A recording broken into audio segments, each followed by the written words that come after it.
साथ मौजूद हैं, बहुत ही जाने माने पत्रकार हैं। ब्रजेश जी, इन दिनों फिजा में क्या चल रहा है, किस तरह का माहौल आप देख रहे हैं, और ख़ास तौर पर ये जो बिहार के सिग्नल आए, जिंजी के आंदोलन आए, ये सब क्या संकेत देते हैं? हाँ ब्रजेश जी, ये जो बिहार का जो सिग्नल आया है, जो दतिया का आया है, तो देखिए आप साहब कितनी जिद है कि साहब मैं जो कह दूंगा वही होगा, जो मैं जिसको तय कर दूंगा वही होगा। बिहार में बांकीपुर में एक प्रत्याशी का चयन हुआ, फिर बदला गया और मंडल अध्यक्ष को खड़ा कर दिया, जिसके बारे में वहां के लोगों को नहीं मालूम था। और दतिया में नरोत्तम मिश्रा के समर्थन में पूरी जिला इकाई ने इस्तीफा दे दिया, पूरे मंडल ने इस्तीफा दे दिया। लेकिन चूंकि अब तय कर दिया है तो हम कुछ नहीं बदलेंगे।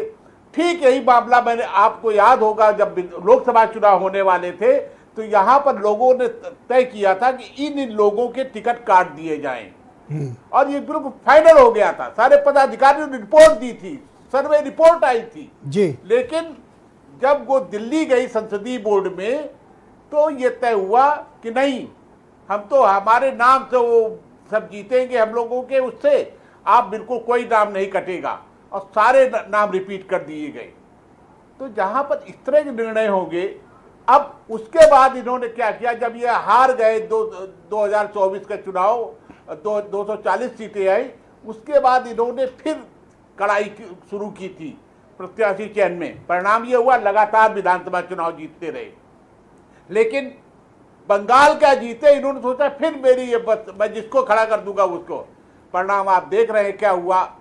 मैं तो, मुझे ताजुब है कि दतिया में 6000 सीट कैसे हारा, क्योंकि जिस प्रत्याशी को खड़ा किया था 2 दिन लगे लोगों को पहचानने में कि साहब ये हैं कौन, कहां से आए ये। तो इन स्थितियों में आप क्या उम्मीद कोई कर सकता है? बीजेपी नेतृत्व चाहता है कि जिसको खड़ा, क्या आप ऐसा मानते हैं कि ये चढ़ावा चोरी का मुद्दा हो, पेपर लीक का मुद्दा हो, जिंजी हो, इसने बीजेपी की गरिमा और राजनीतिक शैली पर बड़ा गंभीर प्रहार और बड़ा नुकसान कर दिया है? हाँ, ये अब इससे निपटना होगा पार्टी को, यदि ये चाहते हैं तो।